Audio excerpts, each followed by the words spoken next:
Hi everybody, this is your boy Kelly C here. Morning time from Back to the Future reviews. Called Back to the Future Part 2. Which is why I don't get into Back to the Future Part 3 because that's going to be freaky hard. So we'll do Part 1 and Part 2 for Back to the Future Part 2. Alright. Back to the Future Part 2 is back in 1989, which is one of my top favorites. And serve more.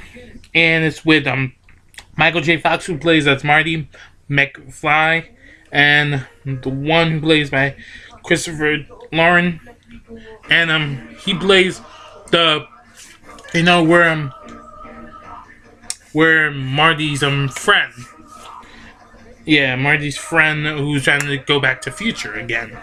Then Terry, the new guy. Then we got Leah Thompson, who's the sexiest girl, who was the high school teen and the mother. And then we got Jennifer Parker. I think it's a student or whatever. And we got maybe more cast members. Sure. We've got no other more cast members, sure. But let me see. We got Jason Scott Lee, who plays Withy. Well, I didn't see Jason Scott Lee in the Back to the Future Part 2. That's crazy. So, we got everybody. We got freaking everybody. The bully is still there, like a grandfather almost, but it's kind of crazy. But, come on, what a stupid thing. Alright. This is the story about, where he came into the future again, and he came to the past again to notify that his history was not even over yet. It was from 48 minutes from an adventure, so this is why you have to see this movie from Part 2, because it still continues for a reason. Even though it's not a good choice, it's the end of the world when it happens, but it's not the end of the world when Marty was going to fix it. So that's why he came to the future, came to the past to try and control it to help like a hero. And that's why the bully needs to stop that.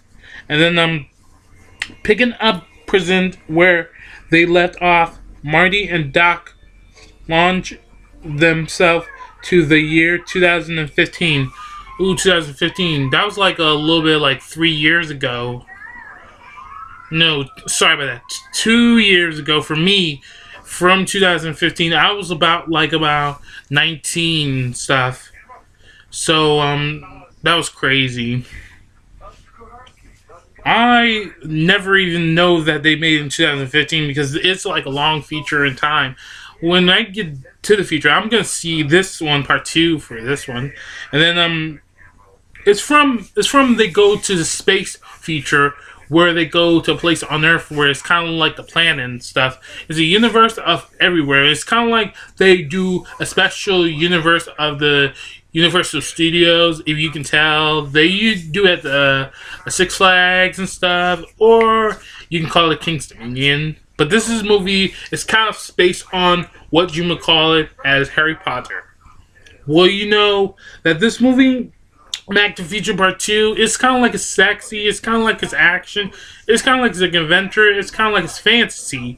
So, you don't get the point where or not this movie is not a big deal. We agreed on Back to the Future. We agree on what we watch. But Michael J. Fox, he is a great PG movie. He never ever actually do a freaking curse word. He might as well have a little bit, but he's not into curse word. He's into kids movies because he believes in himself. That's why he knows. He plays on Family Ties. He plays on everything. Family Ties is a TV series, but you can tell. You don't know that for sure, but he remembers. So, anyway, everybody, love y'all for Back to the Future Part 2, and then the review is over. See ya.